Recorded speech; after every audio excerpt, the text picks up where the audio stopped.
감사합니다. 나와 계신 우리 교우들을 보니까 너무 귀하고 거룩해 보이네요.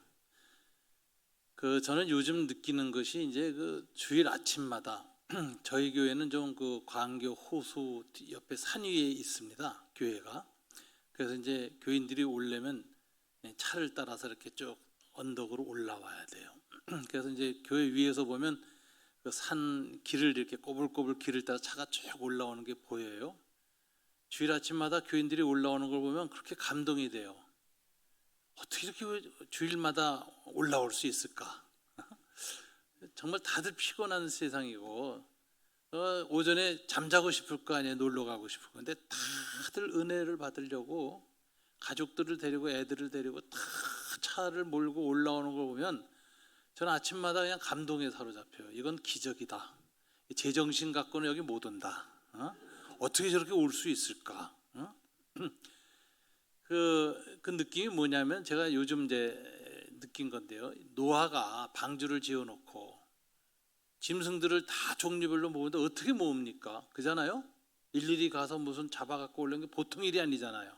근데 성경에 보니까 하나님이 거룩한 짐승들을 두 쌍씩 쫙 주님이 모으셨어요. 방주에 알아서 들어오는 거죠. 성령의 이끌림을 받아서 정말.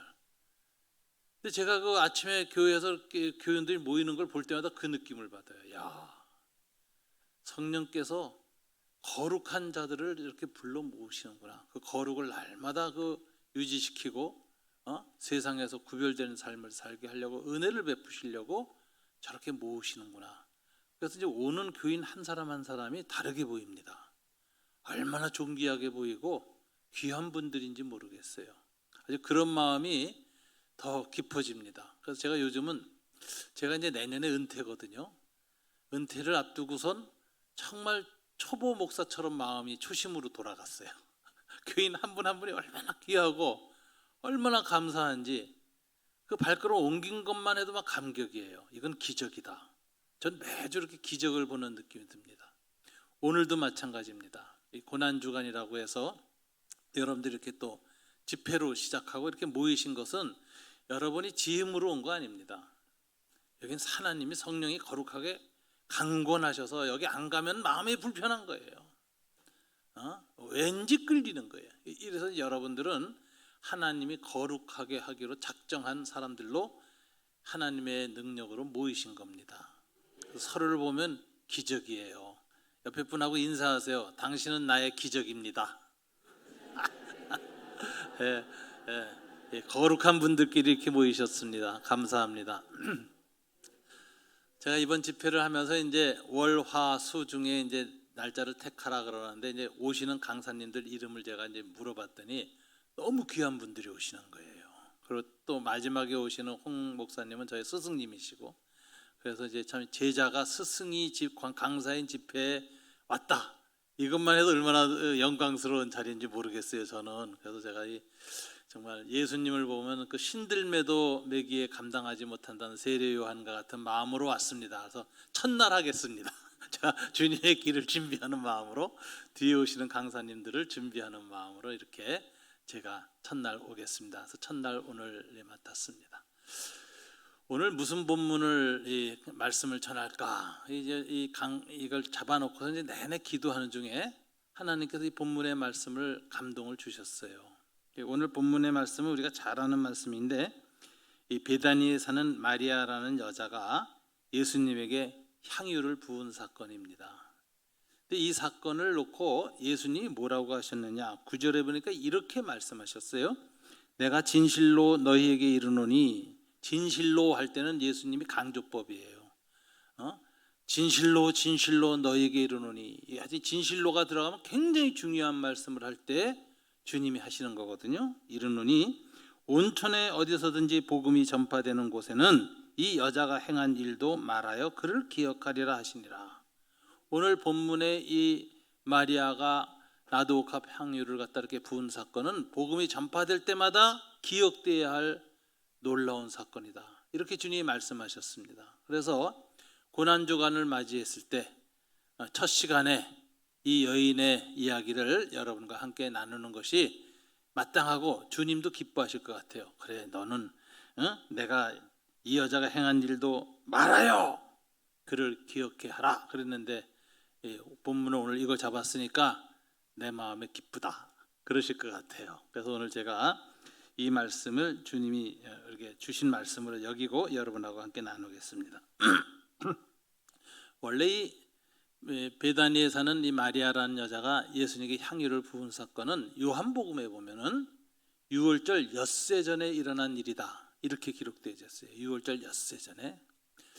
근데 이제 오늘 본문을 보면 묘한 게, 요한복음엔 유월절 엿새 전에 일어나로 기록을 했는데, 오늘 본문에 보면 유월절 이틀 전에 이 본문을 마가가 기록하고 있고, 똑같이 마태도 똑같이 마가하고 똑같이 유월절 이틀 전에 이 여인의 일을 기록했어요. 그럼 왜 6일 전에 일어난 일을 이틀 전에, 그러니까 4일 지난 후에 기록할까? 이상하잖아요. 그죠? 순서대로 하면 주님이 잡히시고서 돌아가시기 6일 전에 일어난 일부터 하고 그 다음에 5일 전, 4일 전, 3일 전 이렇게 해야 되는데, 잊어버린 것처럼 쭉 지나가다가 6월절 이틀 전에 이 사건이 생각나서 기록을 했어요. 이 본문의 구조가 아주 묘합니다. 그래서 여러분 1절과 2절에 보면 무슨 얘기가 나오느냐? 가론 유다의 이야기가 시작돼요. 오늘 본문에 보면 1절, 2절하고 10절, 11절을 읽으면 가론 유다 이야기가 그대로 진행되는 거예요. 그런데 성령께서 이 마가나 마태의 마음에 큰 감동을 주셔서 가론 유다가 예수를 배신하게 된 이야기를 기록하다가 아주 강권 역사로 떠오르게 한 사람이 있어요. 그게 마리아예요.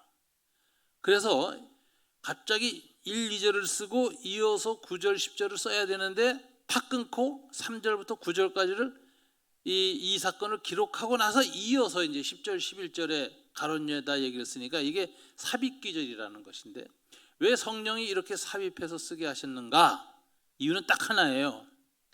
마리아를 마리아만 들여다보고 해석하면 안 되고 가론 유다하고 비교해서 해석해야 할 사건이기 때문에, 가론 유다의 배신과 이 마리아를 비교하여서 읽도록 하는 것이 성령의 뜻이에요. 그래서 마가복음에 마가가 성령의 가르침을 받아 그렇게 기록했고, 마태도 그렇게 기록해서 초대교회는 계속해서 이 베다니 마리아가 향유옥화 뽑은 사건을 바로 가론 유다하고 비교해서 읽는 이 해석 전승이 일어난 겁니다. 그래서 우리도 오늘 본문을 읽을 때 성령이 의도하신 대로 읽어야 돼요.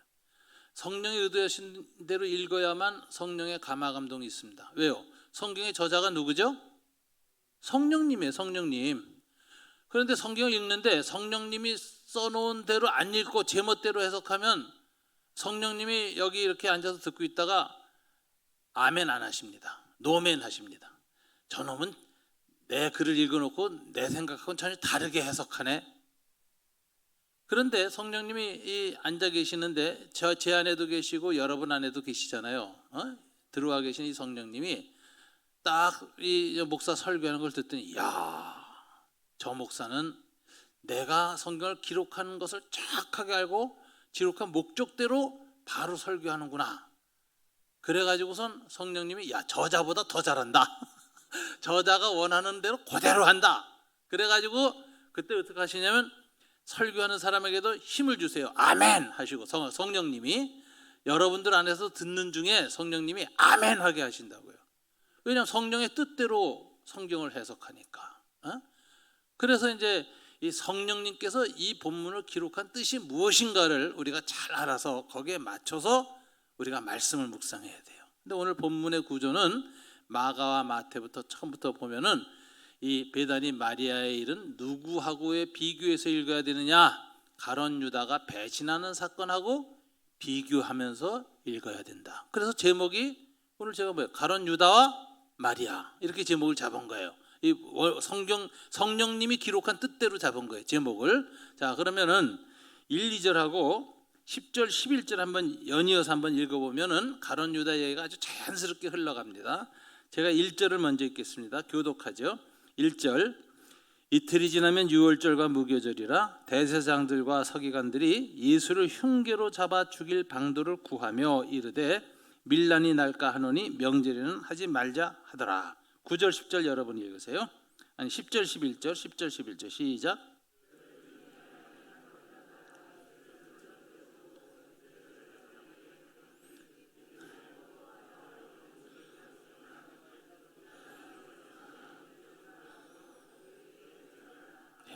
자연스럽죠.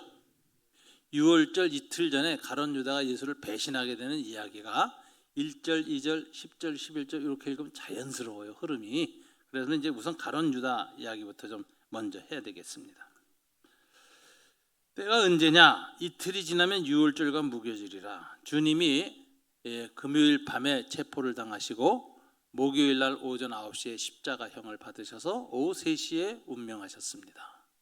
근데 그로부터 이틀 전이에요. 그러니까 목요일 날 금요일, 그러니까 금요일이 이제 6월절로 보니까 목요일 수요일쯤 저녁에 일어난 일이에요. 이틀이 지나면 이제 금요일 6월절과 무교절이 돌아오는데 그때 분위기가 어떤 분위기였느냐? 대제사장들과 서기관들이 예수를 흉계로 잡아 죽일 방도를 구하였다 하는 거예요. 이 당시에 대제사장들 하면은 이제 사두개파 제사장들이에요. 서기관들 하면 바리새파의 학자들이에요.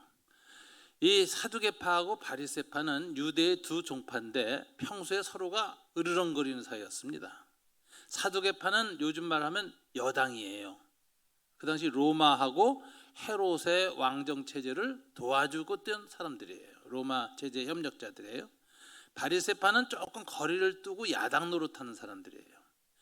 신앙 노선도 사두개파는 이 로마나 그리스 문명에 많이 이렇게 세뇌돼서 그쪽 사고 방식으로 이제 신앙생활을 하는 사람들이기 때문에 굉장히 요즘 말하자면 이제 자유주의적인 기독교인들이라 이렇게 볼 수 있어요. 바리새파는 어떤 사람들이냐? 모세오경을 철저히 지키고 회당을 다스리면서 아주 성경대로 말씀대로 신앙생활을 하는 사람들이기 때문에 굉장히 유대 민족적이에요. 구약 성경을 철저히 믿고 있습니다. 그래서 이 사람들은 외래 종교나 그쪽 영향을 받은 사두개파하고 뭐 서로 사이가 나빠요. 이렇게 서로가 이제 갈등하는 관계인데 이 헤롯 대왕 지나고 이제 오늘 본문에 보면 이제 헤롯이 죽은 다음에 30년이 지나서 빌라도가 이제 로마 총독으로 예루살렘을 다스리고 있을 때 됐는데 이때쯤 되면서는 그 식민지 의회인 산헤드린 공의회라는 게 있는데 이게 70인으로 구성된 로마의 식민지 의회입니다. 그런데 거기에 회당에 사두개파가 다수파였어요. 바리새파는 소수파였어요.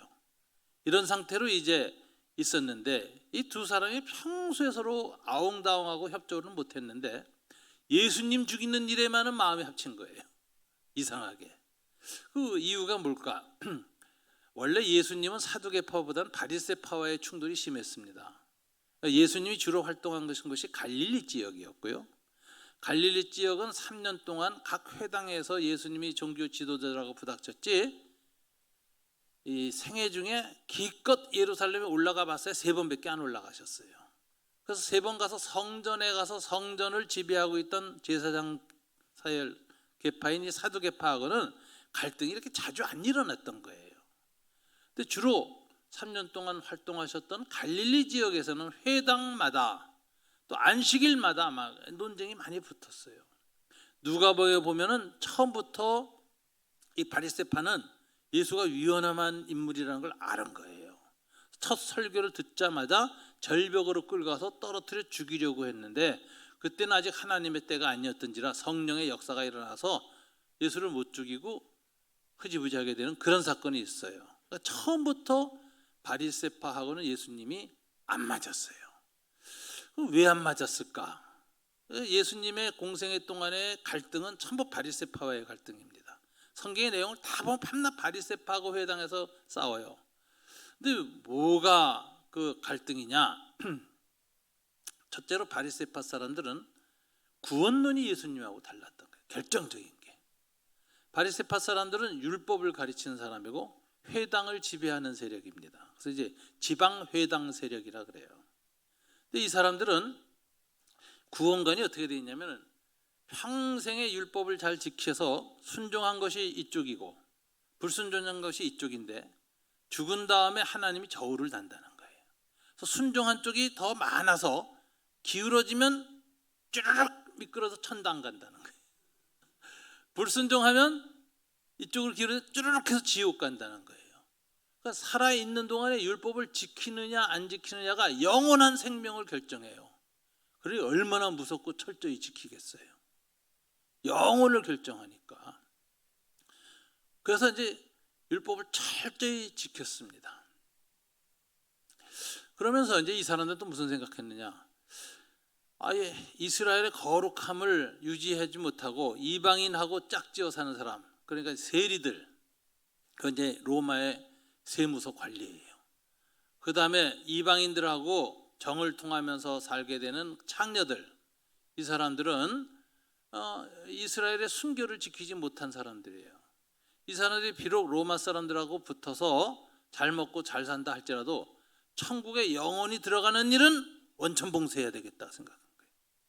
그래서 이 세리들과 또 이렇게 그 창녀들은 더러운 자들, 그래서 이 랍비들은 옷깃도 스치지 않았어요. 부정한 자라고 여겼고, 뿐만 아니라 율법을 안 가르쳐 줍니다. 근데 이제 이게 참 재미난 거예요. 율법을 안 가르쳐 준다는 게 무슨 의미를 갖죠? 율법을 배워야 율법을 지키고 율법을 지켜야 천국에 가죠. 아예 율법을 안 가르쳐 주면 어떻게 됩니까? 원천 봉쇄야. 천국에 못 가다가 영원히 봉쇄하는 거예요. 그래야지 안 가르쳤거든요.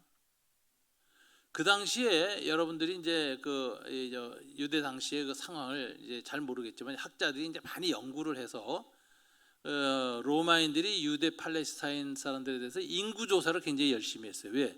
징용과 징세, 세금 뜯고 강제 징용시키려고 철저히 인구 조사를 했거든요. 근데 그 기록이 오늘날 다 발견이 됩니다. 그래서 요아킴 예레미야스라는 유명한 독일의 성서학자는 예수 시대의 예루살렘이라는 책을 썼어요. 그걸 다 찾아내 가지고. 그래서 예수님 당시에 이스라엘이 어떤 형편인가 대강 아는데, 여러분 팔레스타인 지역에 살던 유대인의 총 인구가 한 몇만 정도 될 거라고 여러분 보십니까? 의외로 많지 않아요. 70만. 그다음에 이제 포로로 끌려가서 바벨론 이후로 전 그 로마 사회에 흩어져 살았잖아요. 이걸 디아스포라 유대인이라 그러는데 이 사람들이 약 한 150만 이렇게 봅니다. 넓게 보면 200만까지 봐요. 그럼 예루살렘의 평상 인구는 몇 명이었을까? 예루살렘, 이스라엘의 수도죠. 2만에서 3만 이렇게 봅니다. 많으면 5만이에요. 그런데 이제 이 예루살렘이 굉장히 복적거릴 때가 있어요. 그러면 이제 6월절, 즉 이제 6월절이 이틀 남았다 그랬잖아요. 6월절 되면 전 세계 열렬한 디아스포라 유대인들이 평생 한 번 소원이 예루살렘 성전에 가서 예배드리는 거라고요. 그래서 몰려오는데 그때는 평균 10만이 넘어요. 그래가지고 예루살렘은 예나 지금이나 1년에 몇 차례 있는 종교 절기 때에 특수를 맞이하는 거예요. 우리나라 그 동해안에 있는 뭐 식당 같은 경우는 여름 석 달 벌어서 1년 산다는 거 있잖아요. 그 식으로 예루살렘은 이 절기 7번 때문에 살아갈 수 있는 그런 종교 상업 도시가 됐어요. 그래서 굉장히 사람이 많이 몰려올 때가 그때입니다. 그럼 이제 인구 70만 이렇게 팔레스타인 지역에 이제 뭐 예루살렘, 뭐 사마리아, 저 갈릴리까지 다 해서 팔레스타인의 인구 70만이 살았다면 바리새인이 몇 명일까요? 여러분 깜짝 놀랄 정도인데 저도 보고 놀랐어요. 바리새인이 약 8천 명이에요. 아주 소수예요. 그런데 이 바리새인들은 이쪽이 종파입니다. 서로가.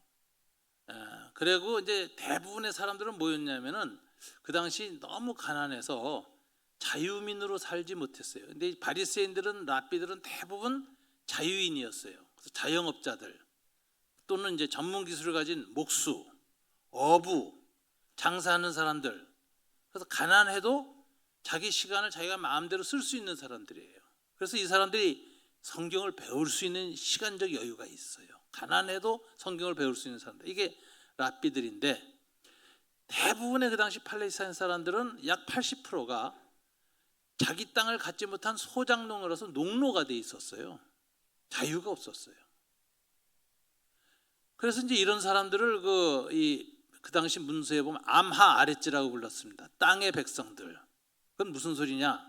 자기네들은 하늘 백성이고 이 사람들은 땅의 백성이다. 80%가. 그럼 그 왜 땅의 백성이냐? 율법을 배울 시간이 없어. 율법 배우러 율법 학교에 갈 자유가 없어요. 대부분 노예거나 농노예요. 소작인이에요. 그런데 이 바리새인들은 이 자영업자들.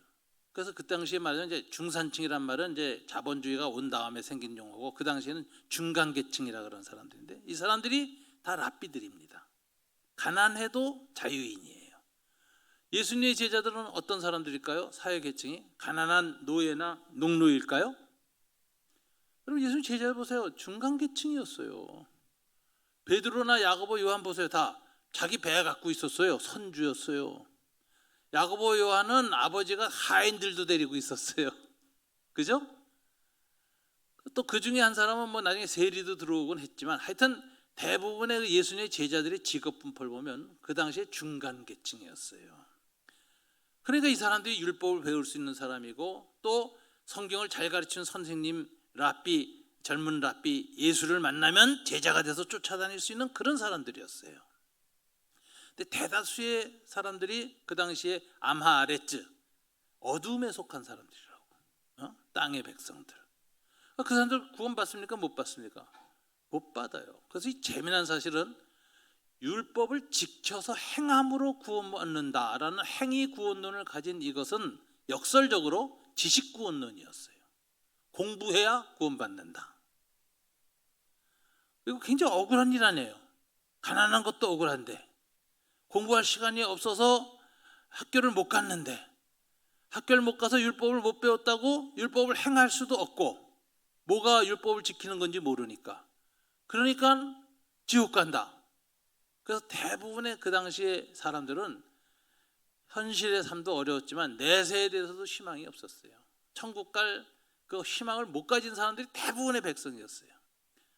왜 그러냐? 구원론이 율법을 배워서 율법을 지키고 행해야 구원받는다. 이랬으니까 구원받는 사람의 숫자가 작을 수밖에 없죠. 그래서 탈무드에 보면은 천국에 가면 천국에 온 사람들의 80%가 10 중에 8은 우리 바리새파 사람일 것이다. 이렇게 이제 탈무드에 나와요. 그러니까 굉장히 그 바리새파 구원이라는 건 소수 엘리트 구원론이에요.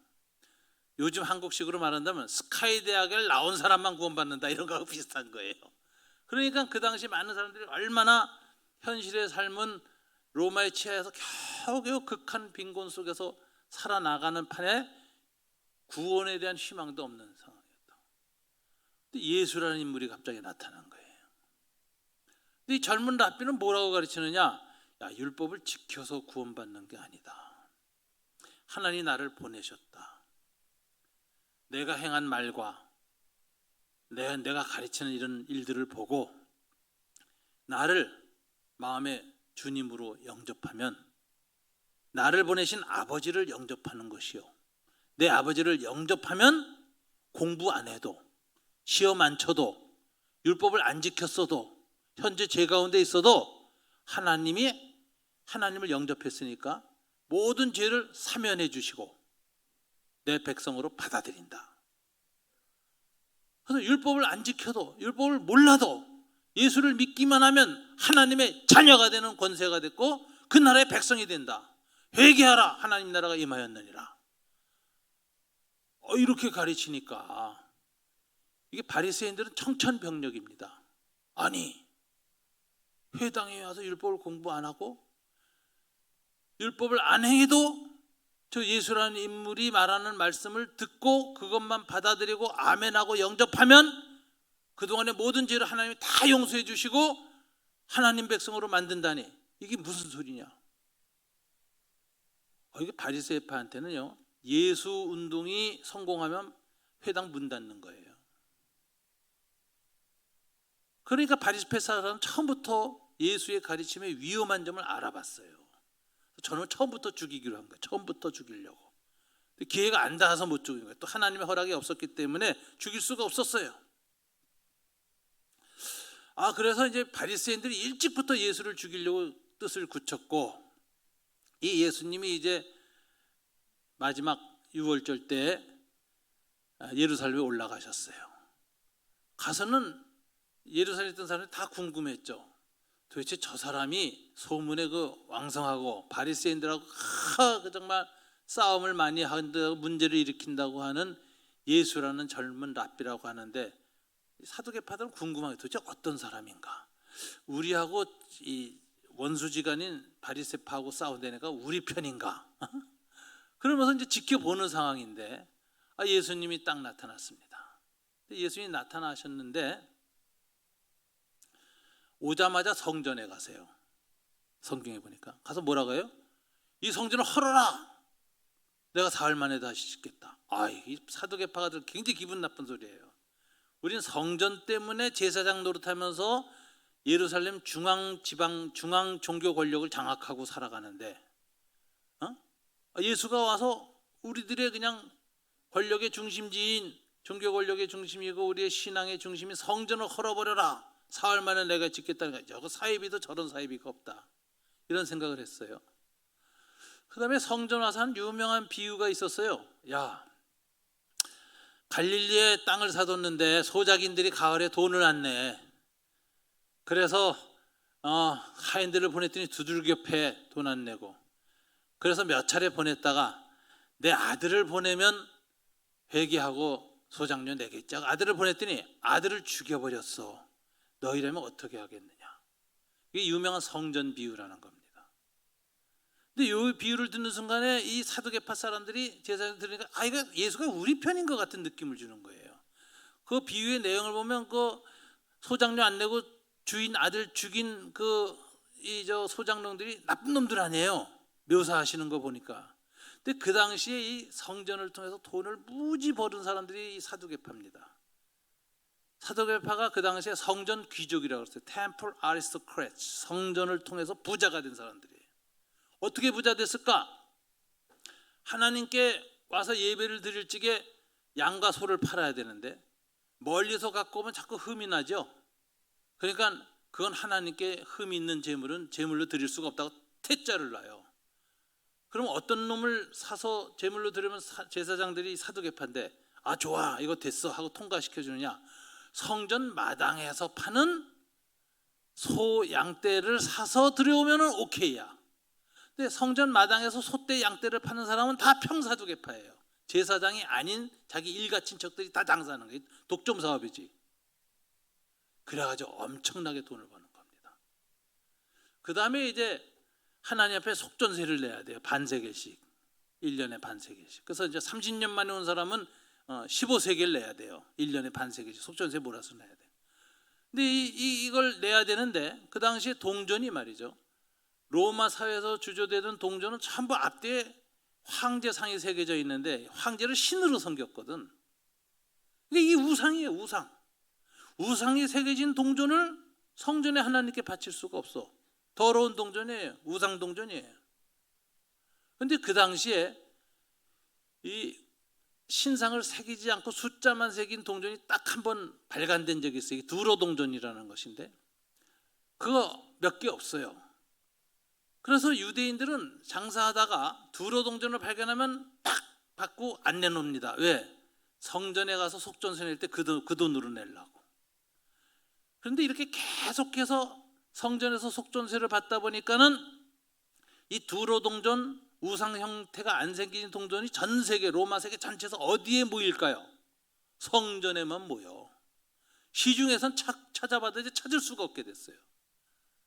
그러니까 성전에 와서 하나님께 헌금을 하려면 환전을 해야 돼. 그래서 성전 마당에 동전 바꾸는 사람들이 앉아 있는 거예요. 요거 독점 사업이에요. 요거 사두개파들이 다 팔고 앉아 있었어요. 그러니까 양떼 팔지 환전상한데 환전상도 얼마나 비싸게 받아먹는지 앉아서 가만히 성전에 앉아서 때 부자가 되는 거예요. 그래서 이제 이때 생긴 이 용어가 신학에서 보면 템플 아리스크레츠 성전 귀족이 나왔다 그러는 거예요. 제사장들이 아주 대귀족들이 됐어요. 근데 이 귀족이 되고 나면 뭐 합니까? 예나 지금이나 땅 사두는 거예요. 부동산 투자하는 거예요. 근데 부동산 투자하는데 예루살렘 쪽은 땅이 다 척박해요. 제가 이제 3개월 동안 그 성지 연구소에 가서 연구를 했거든요. 예루살렘에 가서 3개월을 살아서 이제 지형이나 이런 걸 다 이제 익히게 되었는데, 그 풍족한 곳은 그 갈릴리 지역입니다. 거기는 아주 땅이 기름지고 그 게네사르 호수에 물이 풍부하고 가지고 그 포도원도 얼마나 잘 되고, 이 봄에도 지금쯤 가보면 막 그 아네모네가 파랗게 피어 있고 막 너무너무 아름다워요. 그쪽 지역, 그쪽 땅을 다 누가 사느냐? 이 예루살렘에 사는 사두개파들이 땅을 산 거예요. 그래놓고 가을에 소작료 받으러 가는데 가끔 밀란이 일어나. 너무 많이 받으니까 이 농민들이 소작 내고 나면 다음 농사 지어서 열매 얻을 때까지 못 살아. 굶어 죽어. 보릿고개가 와. 우리 자식들이 생으로 굶어 죽어. 이거 못 내겠다. 그래가지고 싸움이 자꾸 붙어서 사두개파가 소작료 보내러 농노들한테 종을 보내면 두들겨 맞고 없거나 죽기가 십상이에요. 그럴 때마다 막 이를 갈았다고요. 이거 어떡하나 이거. 저놈들이. 근데 그 비유를 예수님이 성전에 와서 딱 들으니까는 사두개파가 딱 들으면서 논조를 흐름을 쭉 보니까 예수님이 우리 편인 것 같아. 그래서 주님이 이제 이러는 거예요. 그 소작료 안 되는 아들을 죽인 놈들을 어떻게 해야 옳을꼬? 이렇게 물어보니까 그 성전에 모였던 사두개파들이 다 손들고 저요 그러는 거예요. 그러니까 대답해봐라 그랬더니 군대를 보내서 싹 죽이고 소작료 잘 낸 놈으로 갈아치웁시다 이러는 거예요. 예수님 맞다 그래요. 그러니까 이 사두개파 저 양반 우리 편이었구나 그러는 판인데 예수님이 적용을 거꾸로 해요. 안색이 싹 변하는 거죠. 그 하나님의 포도밭이 이스라엘이고 거기에 사두개파 성전이나 이런 너희들한테 다 이 포도밭을 관리하라고 맡겼는데 너희들이 하나님께 순종을 안 해. 그래서 하나님이 선지자들을 보내. 그때마다 때려 죽여. 그리고 이젠 아들이 왔어. 아들도 죽이려고 해. 그러므로 하나님이 너희를 심판할 것이다. 적용을 거꾸로 하니까 저요 그러면서 했던 사람들이 다 얼굴이 하얗게 변하고 아니 저놈이 우리 편이 아니잖아. 우리한테 그 소작농이 바로 우리 자신이라고. 하나님의 이스라엘 포도원을 관리하는 소작농이 우리 자신이라고 우리를 도둑놈이고 나쁜 놈으로 만들어 분기가 탱천합니다. 그래가지고 6월절 이틀 전이 됐을 때는 이 사람들이 모여서 회의를 해요. 비밀 회의를. 사내들이니. 그래서 예수를 가만둘 수 없다. 우리에게도 악이고 너희한테도 악이네. 우리 힘을 합쳐서 죽이자. 그리고 내부 결론을 이미 내렸어요. 오늘 본문의 내용이 그겁니다. 6월절 이틀 전인데 이 대제사장들하고 서기관들이 예수를 흉계로 잡아 죽일 방도를 구하며 죽이려고 했어요. 그런데 6월절에는 안 죽이려고 작전을 짰어요. 근데 예수님이 6월절에 죽은 건 이상하게 죽은 거예요. 계획이 없었던 일이에요. 2절에 어떻게 되냐? 이르되 밀란이 날까 하노니 명절에는 하지 말자 하더라. 그래서 6월절 지난 다음에 사람들 다 돌아간 다음에 예수를 잡아 죽이자. 이렇게 이제 죽이기로 결정하고 날짜, 실행하는 날짜는 뒤로 밀어난 상태예요. 근데 왜 이렇게 미뤘을까? 이 젊은 나자렛 예수가 베다니에 살면서 베다니하고 예루살렘은 오리거리거든요. 4km, 2km에서 4km. 근데 산 하나 넘어야 되기 조금 힘들어요. 감람산을 넘어서 들어오게 돼 있어요. 그런데 그렇게 와서 출퇴근하면서 가르치시고 주로 베다니 그 마리아의 집에서 머무셨는데 왔다 갔다 가르치시는 게 사람들이 참 예수에 대해서 궁금했다고. 그리고 예수의 말씀을 들어보니까 그 당시 지탄을 받고 있던 로마 앞잡이로 지탄을 받고 있던 사내들이네 바리새파나 사두개파하고는 정반대된 얘기를 하니까 막 인기가 올라갔어요. 그래서 예수님에 대해서 평이 어떻게 되냐? 저분이 유명한 거룩한 랍비다. 선생님이다. 두 번째, 선생님보단 더 위대한 분이다. 왜? 이적을 일으킨다. 안진뱅이가 일어나고 소경이 눈이 뜨고 절름발이가 뛰어서 막 걸어다니고 문둥병자가 깨끗하게 되는 그런 놀라운 이적을 일으킨다. 그럼 누구지? 랍비가 아니면 구약의 옛날에 그런 일을 일으킨 분들이 있었어. 하나님이 보낸 특별한 사자들이 있었는데 선지자들이 있었어. 엘리야와 엘리사 때 그런 일이 있었어. 엘리야와 엘리사는 서전 선지자가 아닙니다. 자기 글을 안 썼어요. 그래서 엘리야서라는 성경이 있어요, 없어요? 없어요. 이사야서, 예레미야서는 있어도 엘리야서는 없어요. 엘리사서 읽어봤어요? 그거 읽어봤다면 이단이에요. 없어요. 그래서 이 사람들은 다 그냥 자기 예언서를 쓴 적이 없어요. 이런 사람들은 오랄 프라핏, 구전 선지자라 그래요. 귀에 전설처럼 내려오다가 나중에 열왕기, 역대기 기자가 그걸 기록한 거예요. 그래서 엘리야, 엘리사 이야기가 이제 전해져 내려가는데 그분들이 행했던 이적이 예수가 행하는 이적하고 거의 똑같아요. 그래서 누가복음에 보면 예수님이 이런 말을 하죠. 엘리야보다 더 큰 이가 여기 있다고 해라, 이렇게 얘기해요. 그래서 예수님도 자기를 엘리야하고 비교를 하셨어요. 근데 그 더 큰이라는 말이 엘리야보다 더 위대한 선지자라는 뜻이 아니라 성경에 더 크다라는 말은 완성됐다는 말이에요. 구약의 모든 예언을, 엘리야와 엘리사 시대의 이적과 예언을 완성하는 이가 여기 있다, 이렇게 주님이 말씀하셨으니까 그 당시 사람들이 봐도 이건 엘리야나 엘리사 같은 선지자가 온 사건이에요. 그래서 그분은 랍비가 아니라 그 이상의 분, 하나님이 함께 하신다는 이적과 기사, 하나님의 능력이 나타나는 분, 그래서 선지자라고 부른 거예요. 그 당시 그 랍비들은 많았어요. 바리새파도. 그런데 하나님이 함께하는 이적을 일으킨 사람은 드물었어요. 무당으로 말하자면 학습 무당은 많았는데 귀신 내린 신내림한 내림 무당은 없었어. 예수님이 꼭 그런 거예요. 무당들도 신내린 내림 무당 앞에서는 공부한 무당은 힘을 못 씁니다. 쪽을 못 써요. 바리새파 사람들 랍비들이 보면 예수님을 보면은 쪼그라드는 거예요.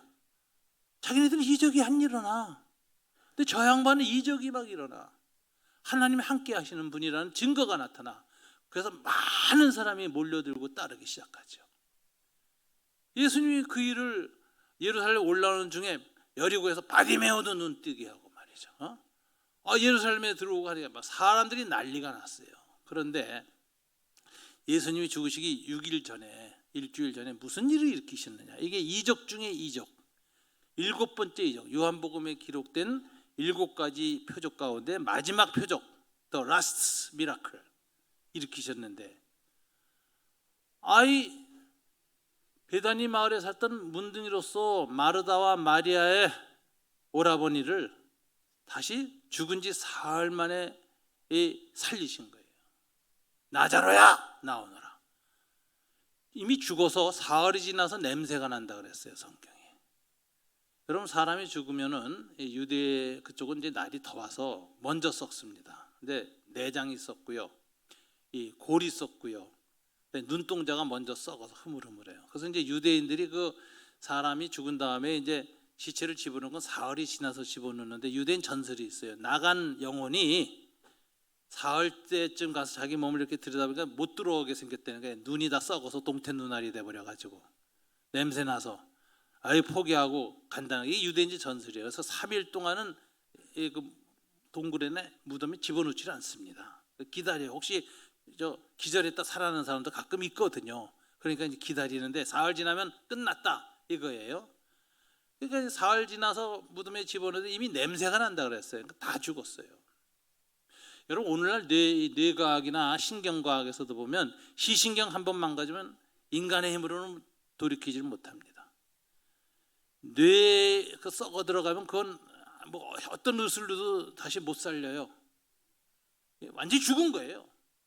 그런데 예수님이 오셔서 나자로야 나오너라 하니까 나자로가 세마포로 몸을 둘러싸고 몸을 이렇게 묶었거든요. 시체를 안 묶으면 이게 가스가 차서 뒤틀려요. 그래서 꼿꼿하게 묶어두거든요. 손, 발목 다 묶어놓습니다. 그리고 얼굴에는 수건 뒤집어 씌우거든요. 나자로야 하니까는 나자로가 일어나서 나오는데, 여러분 어떻게 생각하세요? 온몸을 묶어놨으니 걸어왔겠어요? 뛰어나왔겠어요? 깡충깡충 뛰어나왔어요. 대낮에 깡시가 출현한 거예요. 대낮에 보던 사람이 다 나가다 빠진 거야. 아이고, 이거 무슨 일이냐. 예수님이 풀어서 놓아 자유롭게 다니게 하라. 이렇게 명령하셔서 수건 벗기고 풀었는데 살아났어요. 나자로 부활 사건. 이게 예루살렘을 강타했습니다. 거리가 4km가 안 되는 거리잖아요. 1시간 걸으면 오는 거리거든요. 그런데 예루살렘 그때 6월절이라서 전 세계에 여호와 하나님에 대한 신앙이 뜨거운 유대인이 다 모여들었다고요. 평상시 인구 보다 한 5배 이렇게 몰려들어서 막 어마어마하게 복잡거릴 때인데 이적이 일어났다. 갈릴리의 그 랍비 예수가, 선지자라고도 불려졌던 그 예수가 와서 전무후무한 이적을 일으켰다. 죽은 자를 살렸다. 그래가지고요, 예루살렘에 왔던 그 많은 사람들이 특수 관광 사업이 일어납니다. 나자로 보러 가기 관광 수없이 몰려온 거예요. 그래서 요한복음에 어떻게 되어 있냐면은 수많은 사람이 베다니에 몰려오니 예수뿐만 아니라 죽었다 살아난 나자로도 보려 함이었더라. 요한복음에 그렇게 기록되어 있어요.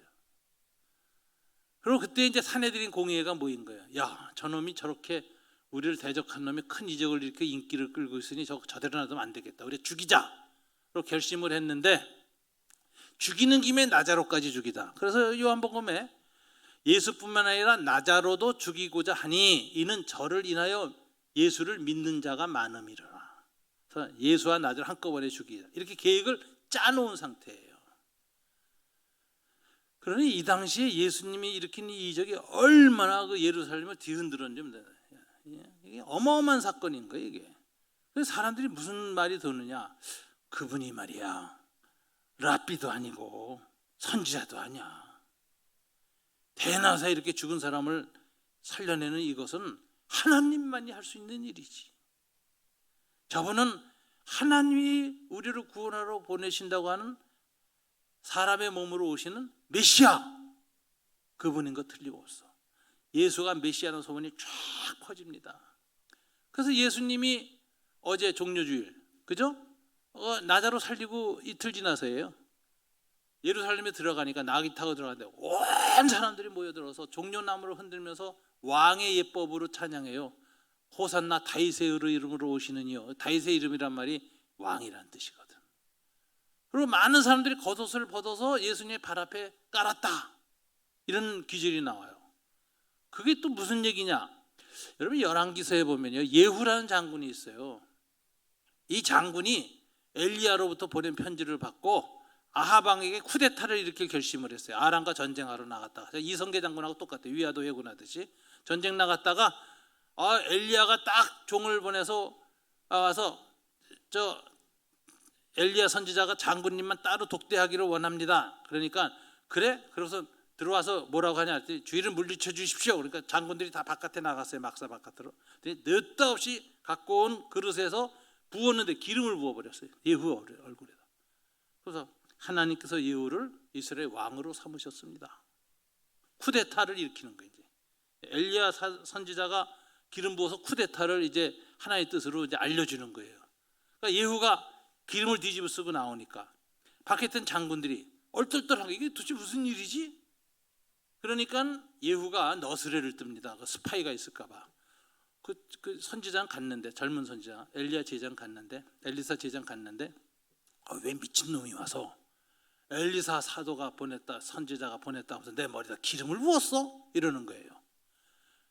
그럴 때 눈치가 빨라야 돼요. 그때 그 미친놈 뭐예요? 이러면 그 죽는 거예요. 그 장군들 다 눈치가 빨랐어요. 일제히 겉옷을 벗어서 예후의 발 앞에 깔았더라. 이렇게 돼 있어요. 이게 뭐냐면 당신 우리의 왕입니다. 당신의 발이 흙을 디디지 않게 하겠습니다. 겉옷을 벗어 깐 거는 왕으로 삼는 거예요. 근데 예수님이 예루살렘에 들어갈 때 예루살렘 사람이 다 튀어나와서 호산나 다윗의 이름으로 오시느냐 하더니 남자들이 겉옷을 벗어서 예수의 나귀 앞에 다 깔았다는 거 아니에요. 이게 뭐죠? 쿠데타 기운이지. 예수님이 이제는 칼 들고 일어나라 그러면 반 로마 항쟁이 일어나는 거예요. 예루살렘 독립전쟁이 일어나는 거예요. 이런 분위기인데 이 사두개파하고 바리새인 사람들이 모여가지고 이 예수라는 인물이 지금 아주 폭동이 일어나기 일보 직전이다. 인기가 아주 탱천하고 있고 한마디만 뒤집어질 판이다. 그래서 만일 폭동이라도 일어나면 유대인의 왕이라고 난리들을 치니 백성이 이거 로마가 군대 끌고 들어오면 우리 다 죽는다. 근데 그걸 사내들인 공유해서 이제 회의를 해요. 요한복음에 보면 모여서. 근데 그 당시에 항상 이 예루살렘 때에 유월절이 오면은 폭동이 일어날까봐 군대가 들어왔습니다. 그래서 이 로마군은 주로 가이샤라라고는 항구가 있어요. 그 지중해 연안에 거기에 본영이 있고 거기에 총독 관저가 거기 있어요. 지금도 가서 거기 가서 보면 고고학으로 거기 로마 그 배너에 나오는 그 마차 경기장 있잖아요. 그게 거기 있어요. 그러니까 굉장히 큰 로마군의 본영이 거기 있었어요. 총독 관저도 거기 있었고. 그래서 거기서 사도 바울도 거기서 2년간 감옥에 있다가 로마로 배 타고 가잖아요. 그러니까 거기가 아주 로마 주둔군 사령관이었는 장소였는데 저게 평택하고 같은 곳이죠. 그렇게 어마어마하게 큰 것이 중근동 최고 큰 주둔군이었어요. 그런데 예루살렘에 유월절이 되면 폭동이 일어날지 모르니까 치안 유지하려고 총독이 친히 군대를 이끌고 여단을 이끌고 예루살렘으로 올라옵니다. 그래가지고 예루살렘 끄트머리 안토니아 성체라는 곳에 딱 들어가서 있고, 그 다음에 예루살렘에 그 총독 관저가 있어요. 임시관저, 출장소. 그리고 거기 가서 있고, 거기서 나중에 예수님이 이제 재판받는 거예요. 거기 가서 들어가 있는데 분위기가 굉장히 삼엄할 때거든요.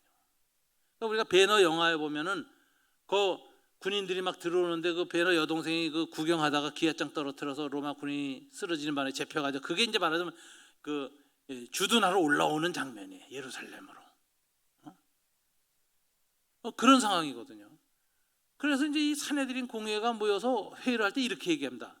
야, 이거 어떡하냐? 예수 이거 가만 놔두면 들쑤셔가지고 이제 폭동이 일어날 것 같고, 그러면 로마 군인이 와서 또 진압하다가 우리도 다 죽을 텐데, 광주 사태처럼 예루살렘도 다 죽을 판인데 이거 어떡하냐고 전전긍긍하니까, 그때 그 당시 대제사장 가야바의 그 장인인 안나스라는 사람이 있는데, 이 사람이 굉장히 지혜로운 사람이에요. 오래 해먹어가지고 이렇게 설득합니다. 사내들인 공의회원들, 여보 그거 무슨 소리냐고.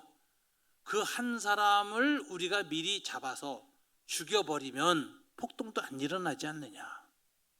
그 하나가 죽는 게 옳아, 우리가 다 죽는 게 옳아. 이러니까 사내들인 사람들이 예수가 죄 없는 건 알지만 저거 가만 놔둬서 폭동이 일어나면 우리가 다 죽게 생겼어. 그러니까 우리가 다 죽느니 저거 하나 잡아 죽이자. 로 결론을 내렸어요. 잡아 죽이기로. 그런데 이제 그 중에 한 사람이 얘기하는 거예요. 아예 이거 우리가 결론은 확실한데 지금 죽이면 안 돼요. 지금 사람들이 너무 많이 몰려왔고 예수 인기가 아주 꽉 찼어요. 우리가 잡아 죽이면 밀란이 일어날까 두려워요. 그러니까 이 예루살렘에 열정적으로 여호와 하나님 찬양하러 온 사람들 다 돌아간 다음에 조용해진 다음에 예수를 잡아 죽입시다. 잠시 중지를 시켜놨어요. 그랬는데 참 하나님의 뜻은 참 이상하죠. 예수님을 유월절에 죽일 수 있는 기회가 갑자기 대제사장들한테 찾아온 거예요. 그게 10절이에요. 10절. 12 중에 하나인 가룟 유다가 예수를 넘겨주려고 대제사장들에게 가매 그들이 듣고 기뻐하며, 갑자기 대제사장들이 지금은 죽이지 말고 끝난 다음에 죽이자, 유월절 끝나자 이러고서 이제 헤어지려고 하는데 가룟 유다가 쏙 들어온 거예요. 그러면서 백성들이 모르게, 쥐도서도 모르게 한밤중에 깜짝같이 넘겨줄 수 있으니 내가 넘겨주겠다. 그래? 그렇다면 좋지. 이 밤에 한밤중에 남들 잠들고 있을 때 잡아가지고 밤새도록 속결 재판해서 아침에 죽여버리면 돼. 금요일날 오후 6시부터가 안식일이니까 그 사이에 죽여버리면 돼. 너 정말 예수 넘겨줄 수 있어? 넘겨줄 수 있다고. 그럼 예수가 누군지 우리가 어떻게 알아? 그러니까 가서 제가 그분에게 입을 맞추는 분이 예수니까 잡아가두시오. 아우로 약속하고 은 30을 주기로 약속하고 유다가 어떻게 넘겨줄까 하고 그 기회를 찾았다.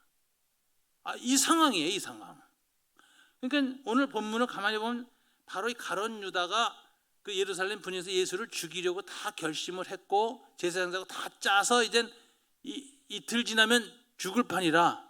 그리고 이제 가룟 유다는 이틀 동안에 유월절 오기 전에 어떻게든지 예수를 혼자 있을 때 넘겨줄 기회를 찾으려고 약간 쳐다보고 머리를 짜고 있는 중인데 이 사건을 마가가 기록해 나가는데 갑자기 성령이 역사하시는 거예요.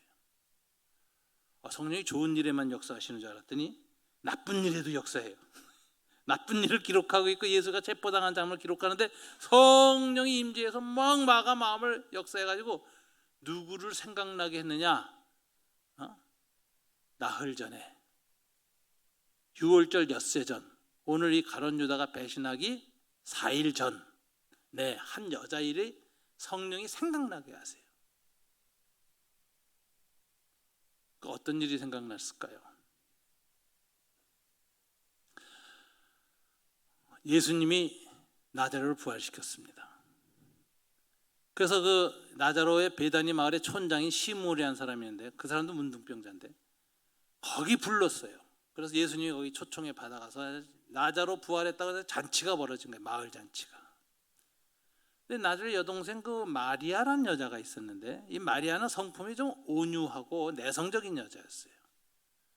그래서 뭐 예수님이 오시면 마르다처럼 막 음식하고 섬기고 이런 걸 안 하고 발밑에 앉아서 하나님 말씀 듣길 좋아했어. 그래서 마르다가 좀 불평을 했죠. 그러니까 마르다는 여전도의 총무고 여전도의 회장님은 예수님 밑에서 발밑에 앉아서 공부만 하니까 바빠서 그냥 약간 화가 나는 그런 상황이에요.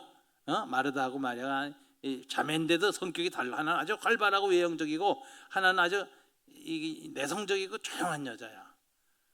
그런데 예수님이 자기 오빠를 병들어서 사인을 보내서 빨리 와서 구해주세요 그랬더니 안 오시고 이틀을 더 거기서 놓으셨어. 거기 무슨 급한 일이 있었나 이해할 수 있지만 아니야. 하인이 물어보니까 아무 일도 안 하고 놓으셨대. 이틀을 더 그곳에 유하셨다는 거예요. 요한복음 10장에 나오는 거 11장에 나오는 얘기죠. 이틀을 거기서 유하셨다. 아무것도 안 했어. 그러니까 얼마나 마르다 마리아 입장에서 야속합니까? 예수님이 오셔서 손 얹어주고 기도하고 하면은 병자들도 낫고 다 낫는데 우리 오빠도 열병 나서 이제 문둥병으로 죽어가는데 한센시병으로 죽어가는데 와서 손 얹으면 낫게 하면 아멘 해야 될 텐데 안 오셔. 그리고 뭐 바쁘신 일이 있는가 했더니 아니래, 놀았대. 얼마나 속상해요. 예수님이 그때 묘한 말을 합니다. 제자한테 야, 예수님은 이제 이 신적 감흥력이 있어서 나자로가 딱 안 간 동안에 죽은 줄 아셨어요.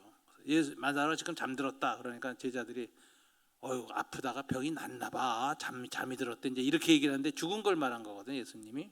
그래서 이렇게 말합니다. 야, 내가 지금 거기 나자로 곁에 가지 않은 것이 너희에게 크게 복된 일이다 이래요. 왜 그렇게 말하실까요? 내가 나자로가 중병 걸렸을 때 살리는 것보다 더 큰 이적을 행할 것이기 때문이다. 죽은 다음에 4일이나 지나서 냄새 날 때 내가 가서 그를 살리려고 의도적으로 안 갔다 이거예요. 주님이 기획표적이라는 겁니다. 기획표적. 의도적으로 안 가신 거야. 근데 그 당시엔 제자들도 그게 무슨 뜻인지 몰랐어요. 그럼 마르다 마리아는 얼마나 그저 섭섭했을까요? 그래서 예수님이 딱 동굴 밖에 나타나니까 이 활발한 마르다는 동굴 밖까지 쫓아가서 땅을 치면서 예수님께 항의합니다. 예수님 왜 안 오셨어요? 예수님이 계셔서 우리 오빠가 죽지 않았을 텐데 하고 막 통곡을 하고 땅을 쳐요. 근데 마리아는 삐뚤어졌어요. 마음이 이렇게 섭섭해서. 그래서 집안에 앉아서 예수님한테 나가지도 않고 혼자서 울고만 있어. 속이 틀어져가지고. 예수님이 무덤으로 가면서 마리아 데려와라. 지금 혼자서 그냥 속이 틀어져서 예수님에 대한 배신감 때문에 울고 있는 그 마리아 데려오라. 그래서 마리아가 이제 무덤에 와요. 그 앞에서 나자로야 나오노라 했더니 나자로가 나왔다니까. 여러분 그때 예수님이 나자로가 안 부르고 나오너라 그래서 어떻게 됐을까요? 거기 또 모든 시체 다 나왔어. 나자로야 나오노라는 나자로만 나온 거예요. 이걸 보고 나가 자빠진 사람들이 많지만 이 마리아가 가장 충격을 받은 거예요. 야, 내가 섭섭했고 한때는 너무 좋아했고 의뢰했던 그 예수님, 젊은 랍비, 그분이 선지자일지도 모른다고 생각해서 존귀하게 섬겼는데 우리 오빠 살리는 사건 겪고 나서 보니까 이분이 누굴까? 마리아가 사랑했던 그분은 메시아였어요. 그거 깨달은 거예요. 그러니까 그 전에 사랑하고 달라요. 그 전에는 인간적인 요소도 있을 수 있어요. 근데 이제 그분이 누군가를 안 거예요. 이분은 하나님이시다. 하나님의 메시아이다. 그걸 깨달으니까 감동이 밀려오죠. 그래서 하루는 집안에 있는데 성령이 역사하셔가지고 막 자기도 모르는 이상한 행동이 일어나오는 거예요. 자기 안에는 귀하게 여겼던 옥합을 들고 가고 싶어. 이상하게 들고 나요. 그게 얼마나 귀한지 300데나리온이라고 그랬잖아요. 그 당시 하루 품삯이 1데나리온이에요. 그러니까 300데나리온이면 연봉이에요. 연봉. 여러분, 그걸 갖고 갔어요. 보통 그거는 유대 풍습에 의하면 여자들의 그 시집 갈 때 마리아나 마르다 집안이 좀 부자였던 것 같아요. 시집 갈 때 지참금입니다. 그리고 이 아가서에 보면 나의 나도 옥합이 향유를 토했구나 하는 그 향기를 토했구나 하는 귀절이 있는데 그게 신랑미가 솔로몬을 맞이할 때 쓰는 거예요. 그때 나도 옥합을 쓰거든요. 그러니까 여자로서 신랑을 맞이할 때 하는 것이. 그다음에 장례 지낼 때, 왕을 맞이할 때 나도 옥합을 써요. 근데 그 귀하게 간직하고 있던 자기 전 생명과 같은 그 옥합을 성령이 역사해서 자기도 모르게 들고 나가는 거예요. 자기도 지금 뭐하러 이렇게 들고 나가는지 몰라요. 끌려서 가. 그리고 시몬 이 베다니 문둥이 촌장 시몬의 집에 딱 갔더니 예수님하고 자기 오빠가 같이 앉아 있는데 그냥 끌려서 호련히 성령에 끌려서 가서 예수님의 머리 위에다 그냥 나도 옥합 하는 거 다 부어버렸어. 머리를 흘려서 발까지 다 적셔냈어요. 이걸 보고 이제 반응을 보이는데 그 잔치석에 있던 사람이 다 놀랬을 거 아니에요. 왁자지껄하다 갑자기 여자가 나타나서 향유옥합을 다 깨서 쏟아붓는 상황이 생기니까 사람들이 다 시선이 모였어요. 침묵 속에서. 근데 그 침묵을 깨뜨리는 사람이 눈엔 제자들이 있어. 그 중에 한 사람이 이제 가룟 유다가, 요한복음에 보면 가룟 유다가 동료들을 이제 흔듭니다. 선동을 합니다. 아주 고약하게. 야, 저거 300데나리온짜리야. 저 여자가 왜 저걸 저렇게 낭비하는지 몰라. 우리한테 헌금했으면 그거 가지고 가난한 자도 돕고 여행 경비도 쓰고 다 할 텐데, 야, 저 여자 저렇게 무식한 짓을 해. 이렇게 선동을 하니까 제자 중에 한 명이 이 여자를 큰 소리로 꾸짖어요. 그 말 그대로. 어떻게 해서 이렇게 낭비하느냐. 그래서 막 야단을 쳐요. 야단을 얼마나 심히 쳤는지 오늘 본문에 보니까 4절 어떤 사람들이 화를 내어 서로 말하되 이렇게 돼요. 어찌하여 이 향유를 합의하는가. 그리고선 6절에 보니까 예수께서 이르시되 가만두라 너희가 어찌하여 그를 괴롭게 하느냐. 이거 보면 소리를 보통 지른 게 아니에요. 그래서 마리아가 얼굴이 괴로운 얼굴이었어. 자기도 지금 왜 이러는지 모르고 한 건데 그 반응이 막 비난과 고함과 욕설 막 이러니까 괴로운 상태가 됐어. 그리고 주님을 쳐다보는데 이게 선동한 사람이 가룟 유다고 이 선동에 따라서 화를 먼저 낸 사람은 누군지 성경에 안 나오는데 저는 좀 억울하겠지만 베드로일 거 아닌가 싶어요. 베드로가 완전 성질이 급하거든. 소리 지르고 앞장서고 그랬을 가능성이 많아요. 그래 난리를 친 거죠. 예수님이 말렸어요. 그리고 예수님이 뭐라고 하죠? 이 여자가 한 일은 낭비한 게 아니라 뭐라고요? 내가 이틀 후에 죽을 것을 이 여자가 신비하게 깨닫고 미리 와서 향유를 내 몸에 부어서 장례를 준비한 것이다. 이 여자가 행한 일은 복음을 행위로 드러낸 걸 성례전이라 그래요. 우리가 성찬 떡과 포도주를 받을 때 행위로 예수님의 죽으심을 받아들이는 거잖아요. 여자가 기름 부은 것은 행위로 예수님의 죽으심 장례를 미리 준비한 거예요. 그래서 이 성례전적 행위라고 신학자들이 얘기하는 거예요. 성례전적 행위를 하였고 이게 예언자적 행위예요. 여자가. 그리고 나의 죽음을 준비하였다. 그러므로 이후로 나의 복음이 전파되는 것마다 누가 전파돼야 돼? 이 여자가 이 향유를 부은 사건을 다 알려야 한다. 2000년 동안 이게 알려지고 있는 것이고 오늘 저녁에도 이게 알려지는 거예요. 그래서 마리아는 성령의 거룩한 이끌림을 받아서 자기도 모르게 예수님에 대한 예언자적 행위를 했어요. 복음의 성례전적 행위를 했어요. 행위로 복음을 드러냈어요. 12사도보다 먼저 복음을 깨달았어. 어떤 남자보다, 어떤 제자들도, 어떤 그 당시 인류 중에서 아무도 예수의 죽으심을 내다보지 못했는데 이 여자만은 예수님의 죽으심을 내다보는 그런 놀라운 영적 통찰력을 갖게 되었고, 그리고 그 일을 했기 때문에 주님이 복음이 전파되는 것에는 이 여자가 행한 일을 행하여 계속 주님이 오실 때까지 알려야 된다, 이러셨어요. 이 사건의 내용은 바로 그겁니다. 그럼 여기에서 여기 사건의 내용을 다 살폈는데 마가가 이걸 기록할 때나 마태가 기록할 때 특징을 보면 이걸 비교했다는 거죠. 가룟 유다 얘기를 하다가 성령께서 갑자기 이 마리아 이야기를 생각나게 해서 둘을 비교한 거예요. 그러면 이 사건 비교해서 읽어야지 정확한 해석을 하는 거예요. 성령이 이 글을 쓴 이유라고. 그럼 성령께서 비교해서 뭘 얘기하는 걸까? 잘 보세요. 이 제자들, 특별히 가룟 유다인데 똑똑한 사람입니다. 분석력이 탁월해요.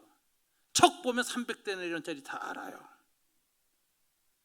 마음에 욕심이 있는데 욕심을 숨길 수 있는 아주 탁월한 화술이 있어요. 이걸 팔아서 가난한 사람한테 주면 더 좋았을 텐데 왜 이렇게 낭비하는가? 자기가 돈 맡은 사람으로서 인마에 포켓할 생각이 있으니까 탐심 때문에 지금 좋은 돈 벌 기회를 놓쳐서 속상해서 이 말을 하는 거지만 그거 싹 숨길 수 있는 설득력 있는 논리력이 있어요. 그리고 자기가 나서지 않고 다른 사람을 선동해서 팍 그냥 그 여자를 괴롭히게 해요. 이게 가룟 유다예요.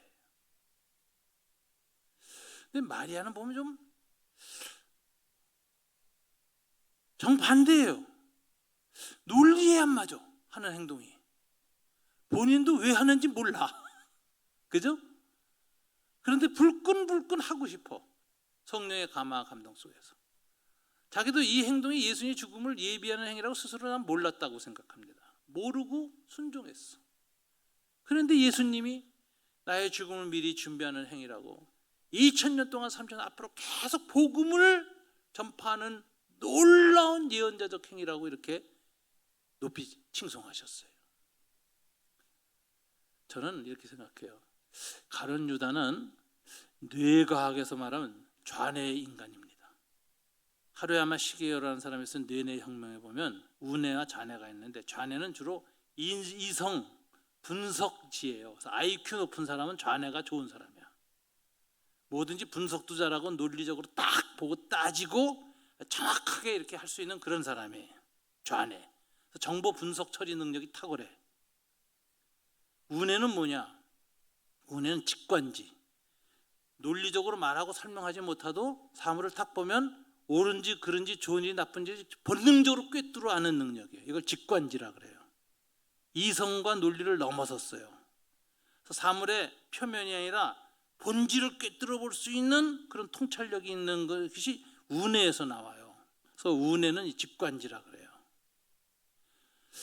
그러면은 가룟 유다는 좌뇌적 사람이고 이 마리아는 우뇌적 사람이에요. 자기가 왜 이걸 하는지 모르지만 이상하게 성령의 감화 감동에 민감하게 가면서 예수님의 죽으심을 직관적으로 인식했어요. 자기도 몰라요. 자기도 납득이 안 돼요. 그러나 이걸 해야 되겠다는 강한 인식이 있어요. 그래서 성령의 이끌림 받아서 이걸 나독합을 풀었어요.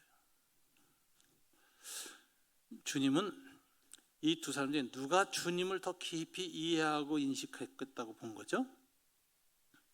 가룟 유다예요, 마리아예요? 마리아예요. 이게 직관지가 발달한다는 게 성령에 민감하다. 영적으로 민감한 사람. 아무리 말 잘하고 계산 잘하고 논리적으로 똑똑하고 다른 사람들을 압도할 만한 화술이 있어도 성령에 민감하지 못한 사람이 있어요.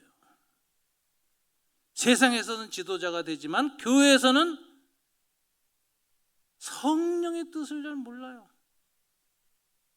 근데 마리아는 가룟 유다하고 달리 자기도 왜 일을 하는지 설명도 못하고 납득도 못하고 어리벙쩍하고 대답도 못하고 그러지만 이게 하나님이 원하신 일이라는 거룩한 인식에 따라서 행했어요.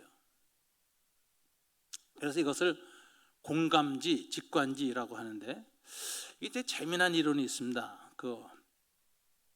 독일에 이제 유명한 유대인 철학자가 있어요. 예술 심리학자인데, 발터라는 사람인데, 이 사람이 낸 이론 중에 아우라 이론이라는 게 있어요. 아우라. 여러분 들어보셨어요? 아우라? 사람들이 서로한테 저 사람 아우라가 있어 이럴 때가 있어요. 그건 예술 비평학에서 나오는 용어인데, 어떤 사람이 이제 공연장 가서 바이올린 연주를 하는 거예요. 그러면 이제 그때 그 바이올린 작곡가하고 연주자가 마치 함께 감흥하듯이, 그 악보만 보고도 둘이 같이 한 사람인 것처럼 막 신들린 듯이 연주를 합니다. 근데 이제 보고 있는 사람들도 멀찌감치 관심 없이 보는 것이 아니라 막 황홀 상태에 빠져가지고 막 그냥 몰입해서 봐요. 그래서 곡이 딱 끝나면 그냥 자기도 모르게 눈물을 쫙 흘리면서 일어나서 브라보 하고 막 박수치게 돼 감격과 감동에 사로잡혀요. 그걸 아우라라 그래요. 그래서 사전적 해석에 의하면 한 시공간에서 단 한 번 예술가와 청중이 혼연일체 하나가 돼서 일어나는 현상, 이게 아우라라 그래요. 아우라. 그러면서 이 아우라는 절대로 CD나 레코드판으로 재생 안 된다. 곡은 재생돼요. 음은 재생되지만 그 순간의 시공간 안에서 연주자하고 청중 사이에 인격적으로 다 결합한 그 인격적 연합 속에서 일어나고 있는 그 신비한 감흥력은 안 나타낸다. 그 아우라가 없다 그러는 거예요. 예술 이론이에요. 그래서 여러분 누가 음악회장에 갔을 때 어떤 사람은 이제 비평가가 옵니다. 비평가가. 그런 이제 그 사람 음악을 듣고 이제 음악 평론을 쓰려고 딱 앉아서 저거 몇 분에 몇 박자 여기서 쳐야 되는데 조금 느리게 하네. 이 부분에서 좀 빠르네. 이러면서 딱 분석을 해요. 그리고 듣는 평론가가 있고, 음악의 음자도 몰라. 지나가다 술 취해서 들어왔어. 우연히 앉아서 졸다가 음악이 탁 나오는데 갑자기 꿈속처럼 들리는 거야. 황홀 상태에 빠진 거야. 그 음악이 다 끝날 때 그냥 자기도 모르게 눈물을 쫙 흘고 그냥 이런 감동에, 깊은 감동에 빠졌어요. 그 두 사람 중에 누가 음악을 제대로 이해한 걸까요? 평론가? 아니면 그 술 취한 사람? 술 취한 사람입니다. 그죠? 한 사람에게 아우라가 임했고 한 사람에겐 아우라가 없었어. 그래서 공감지가 본질을 꿰뚫어요. 공감할 때. 근데 성령의 아우라라는 게 있다니까. 하나님 말씀을 읽을 때에도 그렇고 설교할 때도 그렇고 듣는 사람 가운데 성령님이 계세요. 성령님의 뜻에 합당해서 딱 감동적인 얘기를 할 때는 성령께서 우리 안에서 아멘 한다니까. 그래서 감동이 일어나. 주여 주여. 설교 끝나고 나는데 박수치고 끝나면 그 설교 잘못한 거예요. 설교 끝나고 나면 박수 하나도 나오지 말아야 되고 주여 하고 다 머리 숙이고 기도가 일어나야 돼. 그게 감동이 있는 설교죠. 설교 끝나고는 머리 끄덕끄덕하고 끝나면은 그거 실패한 설교고, 설교 끝나고는 교인들이 주여 하고 머리를 숙이게 되면 이게 성령의 역사, 성령의 아우라가 나타난 설교거든. 여러분, 성령의 아우라는 누구한테 나타나요? 머리 좋은 사람에게 안 나타나요. 좌뇌 발달해서 말 잘하고 비판적이고 논리적인 사람에게 안 나타나요. 어떤 사람한테 아우라가 나타나는 줄 알았어요? 그 음악을 사랑하는 자, 그 작곡가를 사랑하는 자, 그 연주자를 사랑하는 자. 예수님이 뭐라고 하셨는지 아세요? 요한복음 14장 21절입니다. 따라서 보세요. 나를 사랑하는 자는 나의 계명을 가지고 지키는 자이니 내 아버지께 사랑을 받을 것이요 나도 그를 사랑하여 그에게 나를 나타내리라. 예수님이 자기를 누구한테 더 많이 나타낼까요? 사랑하는 자. 기독교에서 하나님을 더 많이 깨닫게 되고 예수님이 자기를 더 많이 깨닫게 보여주는 자는 머리 좋은 자가 아니에요. 사랑하는 자. 기독교 인식론은 사랑의 인식론이야. 주님은 사랑하는 마음이 깊어지면 신비하게 깊은 곳으로 가는 거예요.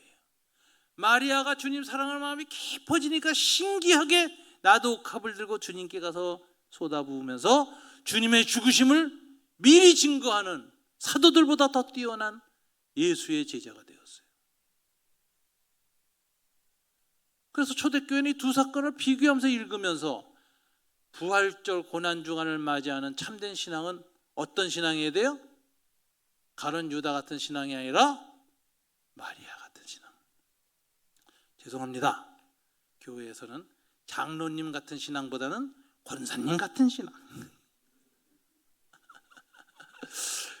남자들은 좀 이성적이고 뭐 따지고 이러는 거 좋아해요. 또 세상에서 다 그런 직분 가지고 살고 교회에서도 이제 특별히 당회로 올라갈수록 뭐 따지는 게 이제 책임감 속에서 많이 하게 돼 있어요. 거룩한 분별력을 나타내야 돼요. 근데 그거보다 더 중요한 게 있어요. 뭐죠? 예수님 사랑하는 마음. 사랑하는 마음 없이 똑똑하면 가룟 유다가 되는 거예요. 사랑하는 마음이 깊으면 그 똑똑한 것도 다 마리아처럼 기름처럼 쓰임 받는 거예요. 거룩한 기름으로 변해요. 예수님이 이 이야기를 이 성경에 기록하면서 성령께서 마가와 마태에게 얘기한 게 뭐예요? 고난주간의 신앙은 순결합니다. 주님의 죽으심을 깊이 이해하고 깨닫게 되는 신앙은 머리 좋고 공부 잘하고 사회적 능력이 있는 그런 사람의 신앙이 아니라 뭐예요? 그런 거하고 상관없이 마리아처럼 주님을 사랑하는 사람, 깊고 순결한 사랑이 있으면 그 사람이 지식이 있든 없든 돈이 있든 없든 능력이 있든 없든 그 모든 것이 거룩한 기름으로 변하는 거예요. 주님을 나타내는 향기가 되고 주님을 증거내고 복음을 드러내는 귀한 향유가 되는 거예요. 그래서 초대교회에서는 마태, 마가, 초대교회 모든 것은 오늘 본문의 사건을 읽을 때 마리아만 보는 것이 아니라 가룟 유다하고 비교해서 묵상하도록 성령이 그렇게 비교 대조 본문으로 성경을 기록했고요. 이 본문을 읽는 모든 성도들은 이 본문 통해서 배워야 할 것이 딱 하나 있습니다. 나는 주님을 따를 때 순전한 사랑으로 따르느냐, 아니면 밤낮 계산하고 머리 쓰면서 따르느냐. 여러분, 고난주간만은 우리 인간적인 생각, 판단, 비교, 논리 다 내려놔야 합니다. 오직 한 가지 기도해야 됩니다. 주님을 더 깊이 순결하게 사랑하게 도와주십시오. 그래서 주님이 자기를 드러내시는 것을 깨닫게 해주십시오. 고난의 신비를 더 깊이 알 수 있도록 주님 인도해 주십시오. 나로 하여금 순전한 주님에 대한 사랑으로 이 고난주간을 보낼 수 있도록 축복해 주옵소서. 이렇게 기도해야 성령이 기뻐하시는 고난주간이 되는 것입니다. 이 시간 말씀 붙들고 우리 다 같이 한 목소리 한번 기도하겠습니다. 주님, 이 고난주간 시작합니다. 오늘 첫 번째 집회입니다. 무엇보다도 주님 고난을 묵상하는 이 한 주간 동안에 우리가 주님을 사랑하게 도와주십시오. 더 순결하게 사랑하게 도와주십시오. 우리 다 같이 주여 주여 주여 세 번 한번 부르고 기도하겠습니다. 주여 주여 주여